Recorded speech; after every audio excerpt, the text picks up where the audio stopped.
Have you ever lost someone you love? Someone who promised to always be there for you? What if you were just a little child and your mother left you? How would you feel? And what if one day you found out that the person who left you never knew the amazing things you would become? This is the story of Zola and Zuri, twin girls from the small village of Mwana. Their story began with heartbreak, but it would one day be told around the world. Kwame had always been a simple man. He worked with his hands, growing cassava and maize on his small plot of land, selling the harvest at the village market. He wasn't rich, but he had peace. That peace came mostly from his little family, his wife, Amma, and their twin daughters, born only 6 months before everything changed. On the morning Amma left, there was nothing unusual in the air. Birds sang, goats bleated, and the orange sun cast long shadows through their thatch roof home. But inside, a storm was brewing. Kwame woke up to find Amma already sitting on the edge of the bed, her back turned, her shoulders trembling. "Amma," he asked, sitting up, "is something wrong?" She didn't answer right away. Her eyes were fixed on the window. Outside, Zola and Zuri were still asleep, wrapped together in one small cloth like they always were. "Kwame," she said finally, her voice low and tired, "I can't do this anymore." Kwame frowned, confused. "Can't do what?" She turned to him, and he saw that her eyes were puffy from crying. "This life, this village, the struggle." He blinked, trying to understand. "We're building something, Amma. It's hard now, but it won't always be. The girls are still so young. We can—" "No," she cut him off gently. "You can. You're strong. But me, I'm tired, Kwame. I want more. I want to go to the city, make something of myself. I want to be free." Kwame's heart sank. "Amma, please, if you leave, who will take care of the girls? They need you. I need you." She stood and walked to the small wooden box they used as a dresser, pulling out a faded blue wrapper and folding it into her bag. "I'm sorry," she said. "I've already made up my mind." Kwame got up and went to her, his voice shaking. "Amma, they are just 6 months old. If you go now, they might never even remember you." She hesitated, her hands trembling. Then, after a long pause, she whispered, "Maybe that's for the best." He stared at her, stunned, and just like that, she walked out of the door. Kwame ran to the entrance, holding one of the babies in his arms. "Amma," he shouted, "don't do this. I can't do this alone." But she didn't turn back. Her sandals kicked up dust as she walked toward the road that led to the bus stop. Zola began to cry in his arms. Moments later, Zuri joined. Kwame held them both, his knees buckling. He sank to the floor and wept. That night, Kwame didn't sleep. He sat between the girls' mat and the doorway, keeping watch. He listened to their soft breaths and wiped away his tears whenever they stirred. The next morning, he did the only thing he could. He went back to work. He tied the girls to his back, one on each side, and went to a small farm. He dug, planted, watered. When they cried, he rocked them. When they were hungry, he paused to feed them. When it rained, he ran for cover. Days turned into weeks. Weeks turned into months. At the market, people whispered, "Is that the man whose wife ran off? Poor thing, raising twins alone." But Kwame paid them no mind. He focused on what mattered. He made toys for the girls from wood and rope. He told them stories about animals and heroes before bed. He stitched their torn clothes by candlelight. He never told them what really happened to their mother. When Zuri, the bolder of the two, asked, "Papa, where is Mama?" Kwame would say gently, "She had to go on a long journey, but I'm here. I'll always be here." By the time the girls turned 5, their personalities had bloomed. Zola was curious, always trying to fix broken pots or take apart Papa's old radio.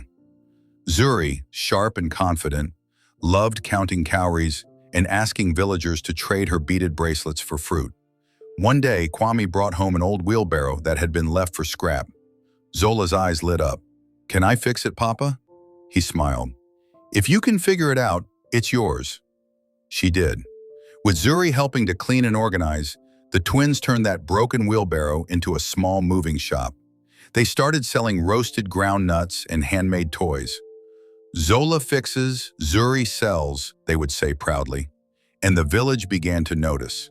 Old Madame Ifioma, who ran the cloth stall, told Kwame, "Your girls are smart, very smart. They'll go far if you let them." Kwame, sitting beside his daughters on the dusty roadside, looked at them with quiet pride. They already have. One night, as the girls slept, Kwame sat outside under the stars. He thought about Amma. Where was she now? Had she found the more she wanted? Did she think of the daughters she left behind? He shook the thoughts away. He had no space in his heart for bitterness. He had work to do. He looked at the stars and whispered, "I may not have much, but I have Zola and Zuri, and that's everything."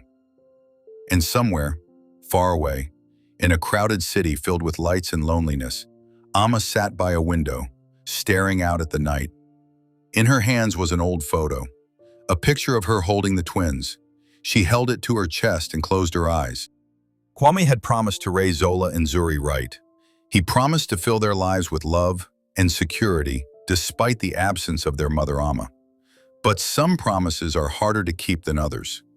Though the girls grew up strong and joyful, Kwame could never quite escape the pain of Amma's departure. Every morning when he made their breakfast, every evening when he tucked them into bed, a quiet sorrow lingered in his heart. Zola and Zuri were growing up, and the world outside their small village was beckoning. Kwame tried his best to protect them from the temptations and distractions of the bigger world. He wanted them to stay humble, grounded in the values he had instilled in them. But as they became older, Zola's inventiveness and Zuri's entrepreneurial spirit began to shine more brightly. Zola's obsession with fixing and building things had led her to create her first successful invention, a simple water pump that could be used to irrigate small farms. Kwame watched in awe as his daughter, only 12, tested the pump in their yard and saw it work. The pump would be a game changer for the village. "Papa!" Zola cried one day, running excitedly toward him. "Look, it works! I made it! We can use this for the garden!" Kwame's heart swelled with pride, but also with a deep sense of worry. Zola was brilliant, no doubt, but where would this lead her? What path would she take? Zuri, ever the sharp business mind, was growing equally impressive. She had taken to trading small goods with the neighboring villages, crafts, fruits, and occasionally clothing. She had a knack for understanding people and business, and before long, she had established regular customers who trusted her to bring the best items. Her little trading operation was thriving. "Papa, I made some money today," Zuri beamed, holding up a small pouch of coins. "We can buy more seeds for the garden and some new tools." Kwame smiled at his daughters, his pride tempered by the worry that their talents were pushing them away from him. He had always envisioned them growing up and living a simple life, just like he had. But the world was changing, and so were they. "Zola, Zuri," he said one evening after they had finished working, "I'm proud of you both. You've done something I could never have done at your age. But I want you to remember something. No matter what you achieve, always stay grounded.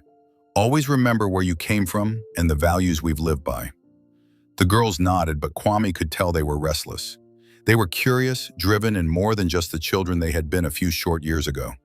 It wasn't long before a visitor came to the village who would change everything. He was a businessman from the city, a man with connections, influence, and money. He had heard of Zola's inventions and Zuri's entrepreneurial spirit and was eager to meet them. "Your daughters," the man said to Kwame after a brief introduction, "they have great potential. They could do more than just help a small village. With the right support, they could make a difference on a larger scale." Kwame listened, wary of the man's intentions. He had seen the dangers of city life: too much competition, too many distractions, too much greed. But Zola and Zuri were growing more and more curious about the world outside their home. The idea of a bigger future, one with resources and opportunities, was tempting. "They are young," Kwame said carefully. "They don't need all that. They have what they need here. This village is enough." The businessman, whose name was Mr. Kofi, didn't push. But over the next few weeks, he kept coming back, offering more promises, more opportunities. He brought new tools for Zola's inventions and customers for Zuri's business. Slowly, he convinced Kwame that it was time for his daughters to step outside the village. "I don't know, Mr. Kofi," Kwame said, his heart heavy. I don't want them to forget where they come from. Your daughters are gifted, Mr. Kofi replied gently. They can change lives. Don't let fear hold them back. After much debate, Kwame reluctantly agreed. The girls were ecstatic. They would travel to the city and meet investors. They would showcase their work to the world. Zola would have access to better tools, and Zuri would have the chance to expand her business. But as the day drew closer for their departure, Kwame's heart grew heavier. He had never wanted this for them, not in the way it was happening. The thought of losing them to the outside world, of them becoming someone else's daughters, scared him. Papa, we'll be back, Zuri promised, giving him a hug. We'll always come back to you. But Kwame wasn't so sure. The day Zola and Zuri left was the hardest day of Kwame's life. They rode off in a truck, the dust rising behind them as they waved goodbye. Kwame stood at the edge of the village, watching them disappear into the distance. Take care of each other, he whispered to the wind. For the first time, Kwame felt truly alone. He returned to his small home, his heart heavy. The twins were gone. They had left him, even though they had promised to return. And as much as he knew it was for their own good, it didn't ease the pain. The days that followed were long and quiet. Kwame worked, but it felt as if time had slowed.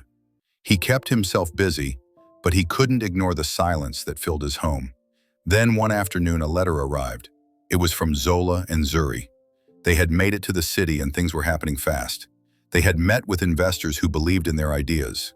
Zola had been given funding to continue her work, and Zuri had been offered a larger market for her goods. I'm proud of you both, Kwame read aloud, tears welling up in his eyes. But don't forget what I told you. Stay grounded, stay humble, and always remember that I love you. The letter ended with a promise. We'll come back soon, Papa, just wait for us. Kwame smiled through his tears, holding the letter to his chest. The promise was enough, for now. Kwame couldn't help but feel a deep sense of loss as he watched Zola and Zuri leave. It wasn't just their physical absence that weighed on him. It was the feeling that his little girls were slipping away from his simple, humble world into something far bigger and far more complicated. For weeks, the silence in their home was deafening.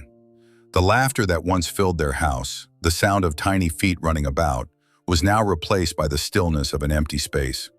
Kwame went through the motions of daily life, tending to his farm, doing what he always did, but the weight of his daughter's absence bore heavily on his shoulders. It was around this time that another visitor came to the village. This man was different. He wasn't a stranger, but rather a businessman from the city who had heard whispers of the village's brightest young minds.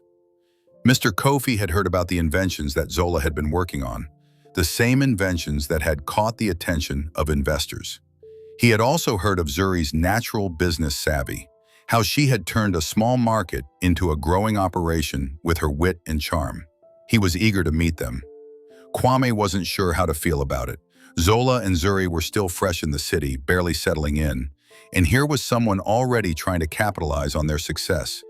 His gut told him to be wary, to protect his daughters from the complexities of the business world. But he knew the world was changing. He couldn't hold them back forever.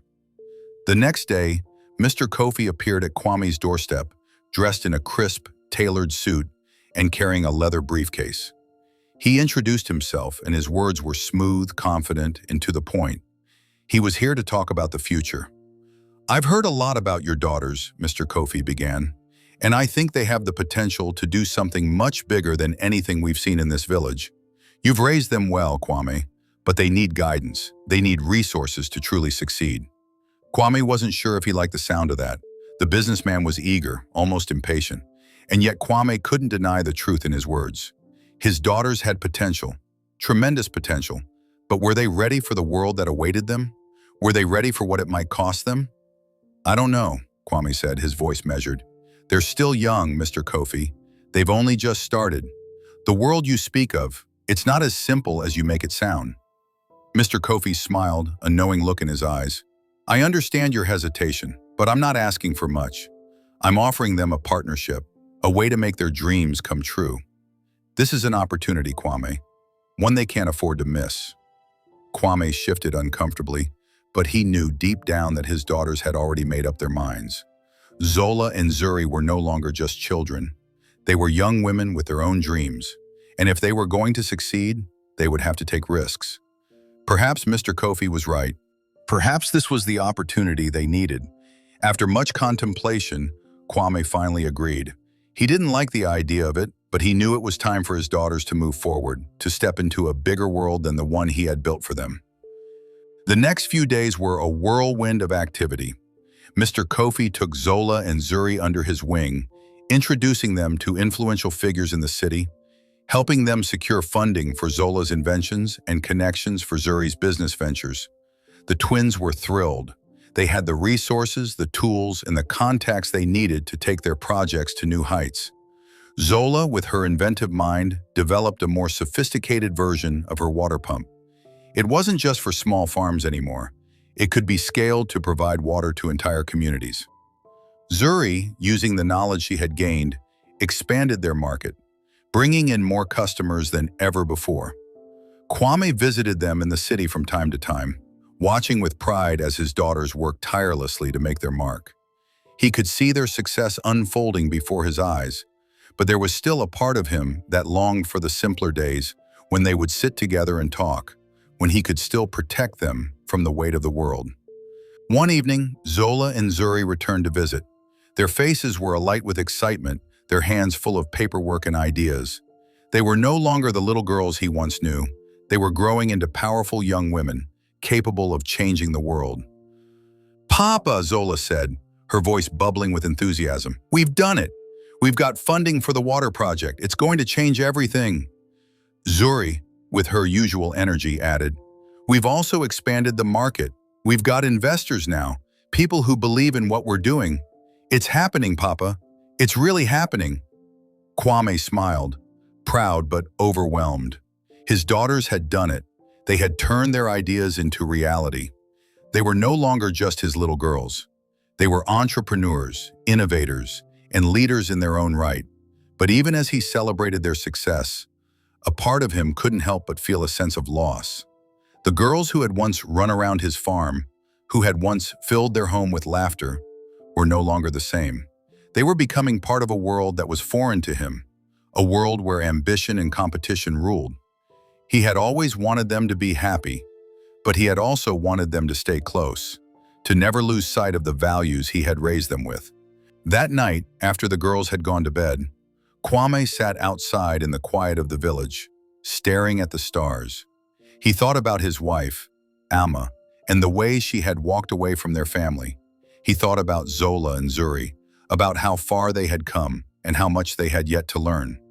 He wanted them to succeed, but he also wanted them to remain humble, to remember where they came from, to never lose their connection to the simple life they had known. As he sat in the quiet of the night, he whispered to the wind, "Take care of them wherever they go, and help them remember that love is the most important thing." As the months passed, Zola and Zuri's business ventures took off in ways that Kwame couldn't have imagined. What started as a small market for handmade goods and a simple water pump design had quickly grown into something larger than they ever anticipated. Zola's water pump, originally created for their small farm, had been scaled up and was now used to irrigate fields across several villages. Thanks to the funding and support from investors, it had become a vital tool, allowing farmers to work more efficiently and grow more crops.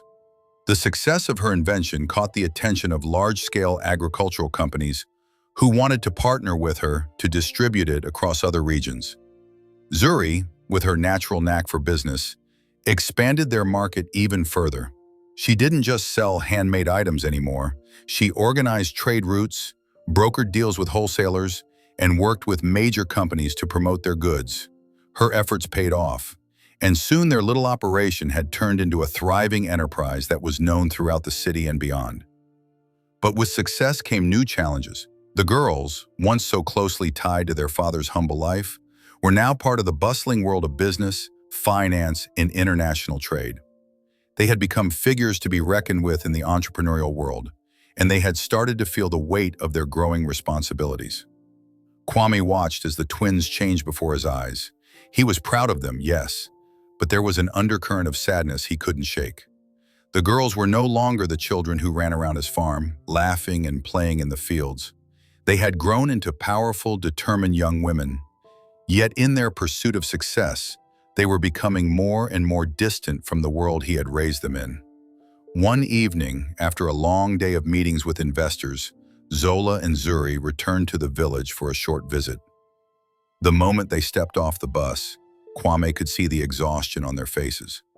But there was also a spark in their eyes, a spark he hadn't seen in years.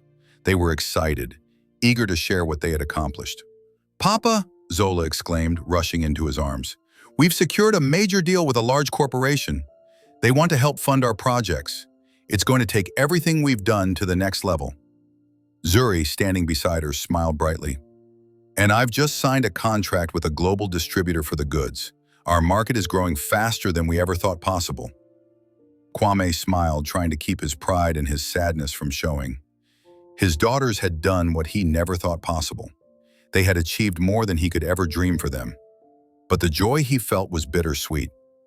"Papa, we're changing the world," Zola said, her voice full of excitement. "This is just the beginning." Zuri nodded. "And we're going to help so many people.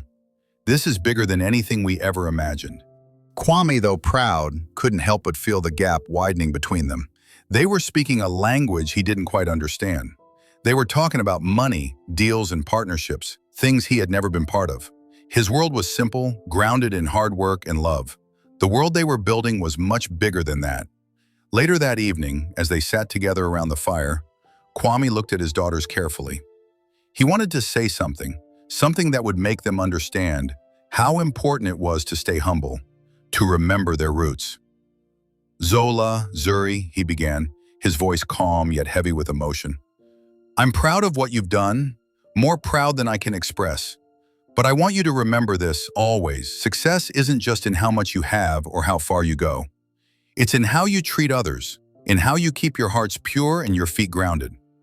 Zola and Zuri exchanged a glance, and for a moment, Kwame could see the girlhood innocence still in their eyes. They were still the daughters he had raised, the ones who had once played in the fields with him. "We won't forget, Papa," Zola said softly. "We promise." Zuri added, "We've learned so much from you. We wouldn't be here without you." Kwame smiled, but it didn't quite reach his eyes. He wanted to believe them, but there was a worry that lingered in his heart. He feared that as the world changed, his daughters would change with it. They would become part of a world of wealth and influence, and he would be left behind, just as Amma had left them all those years ago. The next day, as they prepared to leave, Zola and Zuri stood at the gate, their bags packed and ready to go. They had to return to the city for another round of meetings. They promised to come back soon, but Kwame couldn't shake the feeling that they were slipping away piece by piece.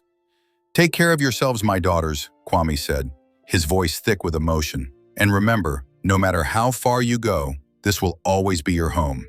The girls hugged him tightly. "We will, Papa," Zola said, her voice quiet. "We won't forget where we came from." "We love you, Papa," Zuri added, holding him tight. "Thank you for everything." And then, just like that, they were gone. They climbed into the waiting car, and as the dust from the road settled behind them, Kwame stood there, alone once again. He couldn't help but wonder, had he made the right choice? Had he done enough to prepare them for the world? He loved them with all his heart, but he wasn't sure he could protect them from the changes that were coming. As the evening sky grew dark, Kwame sat by himself under the stars, reflecting on everything that had happened. He thought about Amma, about the life they had shared, and about the life that awaited his daughters. "Be careful, my children," he whispered to the wind. "The world can be a hard place." Zola and Zuri's success continued to soar. Their business ventures grew beyond anything they could have imagined. Zola's water pump was being used in multiple countries, and Zuri's market network had expanded internationally. They were making an impact, but the one thing they could never quite shake was the feeling that something was still missing. Back in the village, Kwame had kept his promise to Zola and Zuri. He had stayed humble, grounded, and patient. Despite the emotional weight of their absence, he was proud of them, but the silence between their visits seemed to echo louder as the months went on. Their success had taken them further from their roots, from their small village and from him. They were no longer just his daughters. They had become icons in the world of business and innovation. Kwame, though proud, felt the growing distance between them. They no longer called as often. Their letters became infrequent, and when they did visit, it was for a day or two, lost in meetings and business dinners. He couldn't blame them for their success, but he couldn't help but feel like he was slowly losing them. It was during one of these quiet nights, sitting alone in the house he had once shared with his family, that Kwame received a letter. He opened it slowly, his hands trembling slightly. The handwriting on the envelope was familiar, though it had been years since he'd seen it. It was from Amma, the woman who had walked away from them all those years ago. Kwame's heart skipped a beat. He hadn't heard from Amma since she left, and he had never expected to again. She had vanished from their lives, leaving behind only questions and a deep, unhealed wound. The letter read, "Kwame, I know it has been many years since I walked away from you and the girls. I have carried this regret with me every single day since I left. Watching from afar, I've seen what Zola and Zuri have become, and I am so proud of them. They've done more than I ever could have imagined, but I also realize now that I lost so much by leaving. I lost them, I lost you, and I want to make things right. If you will allow me, I would like to see my daughters again. I understand if you are angry, if you feel hurt, but please know that I have never stopped thinking about them. They deserve to know who I am, to see me, to hear from me.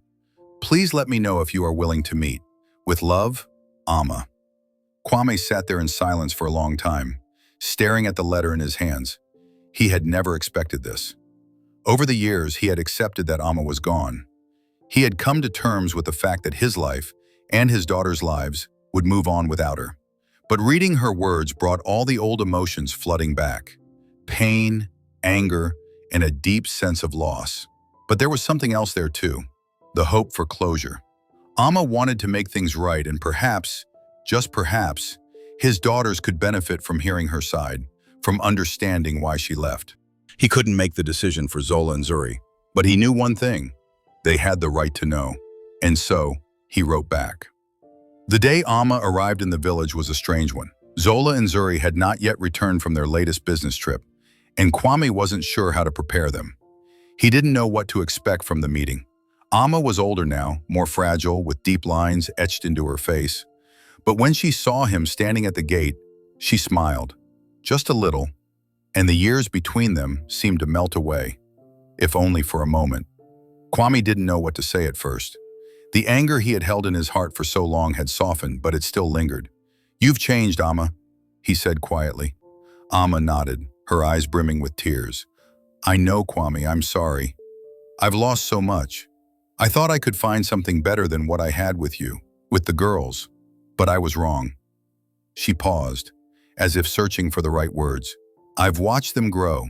I've watched them succeed, and it pains me because I wasn't there to see it. I didn't deserve to." Kwame's heart softened. He knew she had made mistakes, but she had come back. She had taken responsibility for her actions, and that was something he could respect. "The girls, they've done well," he said quietly. "I raised them, but they are more than what I could have given them. They are strong, kind, and driven, and they've forgiven you, even if I haven't."